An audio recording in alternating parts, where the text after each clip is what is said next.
We got it. We did it. All right. We're back. Another beer review from Tatamagouche Brewing. And this is their. I'm probably mispronouncing this.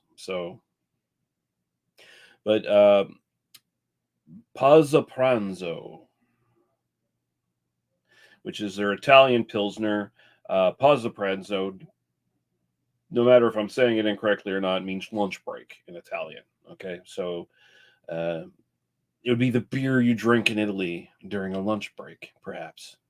Because the Europeans are much more civilized in that regard, where it's like, yes, we can drink alcohol during our lunch break at work, and not be socially stigmatized for it because we grew up in some puritanical fucking bullshit country in the West.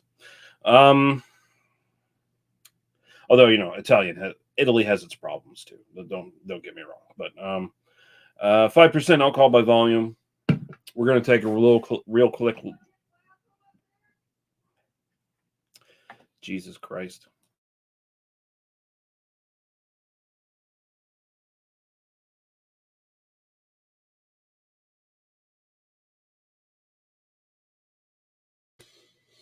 Sorry about that. I got yelled at for something. So what was I saying? Oh, Pausa Pranzo, Italian Pilsner. We're going to share the screen here. Present. Share screen. Share. So here it is. So where they said, so if you're wondering what the difference between an Italian Pilsner and a regular Pilsner is, it's basically, it was an Italians trying to make like a Czech style Pilsner, but they kind of fucked it up. They ended up dry hopping. And in this case, this beer here, they're dry hopping with Calista hops, which gives a noble hop a character. And the thing is, like, Italian Pilsners are more akin to a German Pilsner. So German Pilsners go sort of the opposite direction of a Czech Pilsner. No, a Czech Pilsner still has like that noble hop quality. It still will have that extra little bit of spiciness going on in the finish, but generally the rest of the drink is very more lighter, sweeter, grassier on that side of the scale. German Pilsner is generally much more dry, crisp, and bitter. Not incredibly bitter or anything like that, but noticeably a bit more bitter than like its other European counterparts, and especially its Czech counterpart. Italian Pilsner goes the style of the German Pilsner, so you're going to get those sort of same things. You're going to get the dryness, you're going to get the bitterness. It's going to be much more pronounced, but due to the dry hopping, the aroma is going to be generally much bigger. At least that's the idea behind it. That's generally what is distinctive for the Italian Pilsner. So we'll see how we go with this one.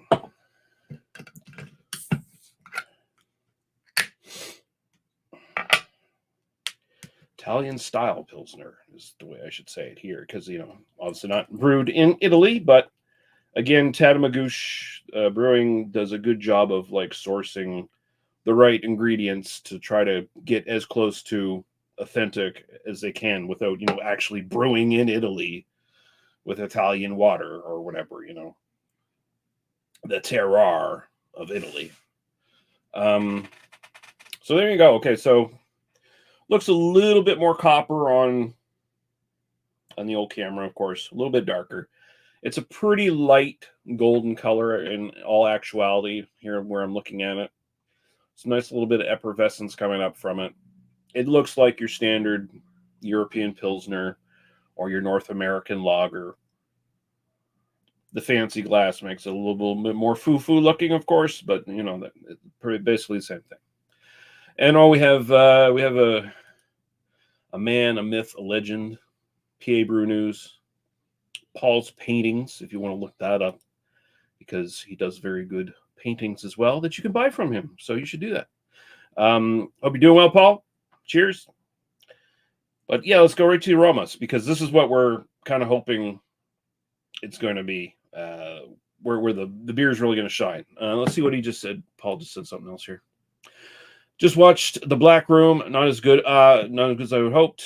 Cool to see a very young Christopher McDonald in it. Oh, okay, cool. I will still watch it at some point. Mm.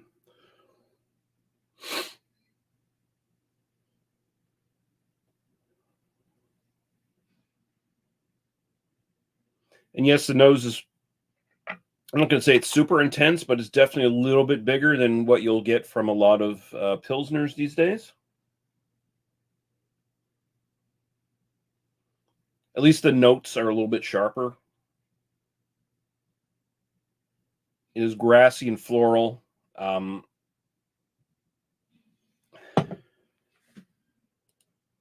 What makes the beer Italian? Never looked it up. You might have just missed it, Paul, as I was saying. So when the Italians were trying to replicate, and this is like a fairly new thing, I guess it was like some. I think they located like some brewer. It was kind of like the starting of this kind of Italian Pilsner style. Um, he was just trying to replicate like a Czech Pilsner, and he kind of fucked it up. So he like dry hopped it, and it changed kind of changed the character of the beer a little bit, made the aroma much more intense, and essentially what an Italian pilsner is like a German pilsner, which is generally much more bitter and crisp and dry compared to like a Czech pilsner, which is generally much more grassy, floral, um, and lighter and sweeter. Uh, but it's just so it's like the German style pilsner, but bigger aroma. Is kind of what they're doing there. Um, so the aroma here, there is a nice grassy note, very sharp. There's a bit of like an underlying citric thing there. I can't quite pick what it is exactly, but there's kind of a citric kind of freshness there. Um, Noble hop, spiciness. Um, I'm bad at my hops, so like they say the Callista or whatever that they're using here um, gives it its noble hop character, as they were saying, and yeah, it's there. Um, and it does have like a nice little bit of maltiness coming up in it as well. All right, cheers. All right to the taste.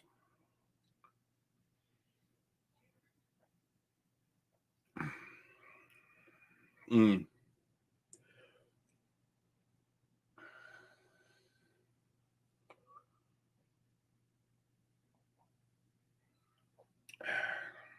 It is very dry. And not like to the point that it makes the beer bad or anything like that. Like, sometimes you can have a beer that's way too dry.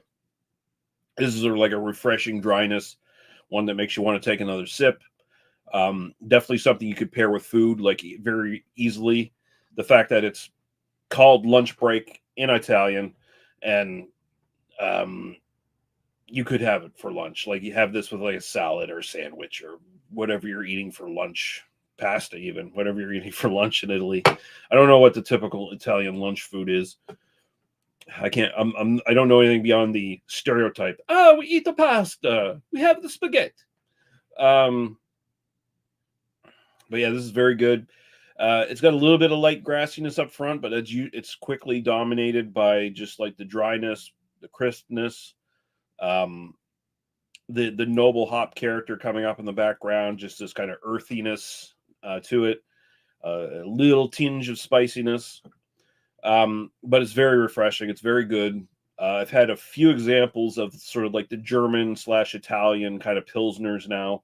I'd say this one, the aroma isn't as big as maybe you would hope for the style, considering what it's supposed to be, dry hopped and all that. But it's still really good. I've had a couple examples of this sort of style that are probably a little bit better. But this is still like a solid 8 style wise. Really, really good. My own personal preference, I'm gonna have to hit a 9 on it. I really like it. Again, this is just like the Dusk Schwarzbier that I did earlier. If I could get this all the time, I would. I'm a big Pilsner guy anyway. It seems to be the thing I gravitate to the most these last few years. And if this was another Pilsner option on my shelf, craft Pilsner option, I'd be buying it all the time. So there you go.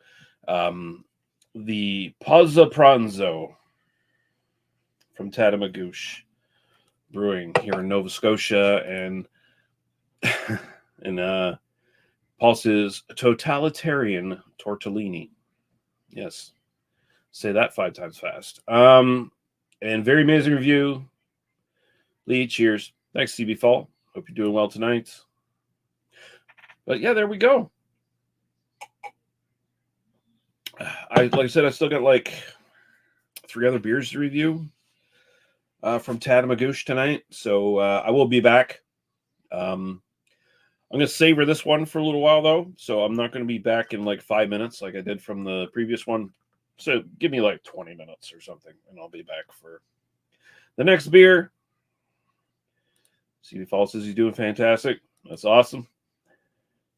Yeah, so I'll be back about 20 minutes or so. That'll only mean anything to anyone who's kind of watching live right now. I realize that, if you come in here later watching the recorded version of this, well then, watch at your leisure. All right, I'm out of here. See you all again so very soon.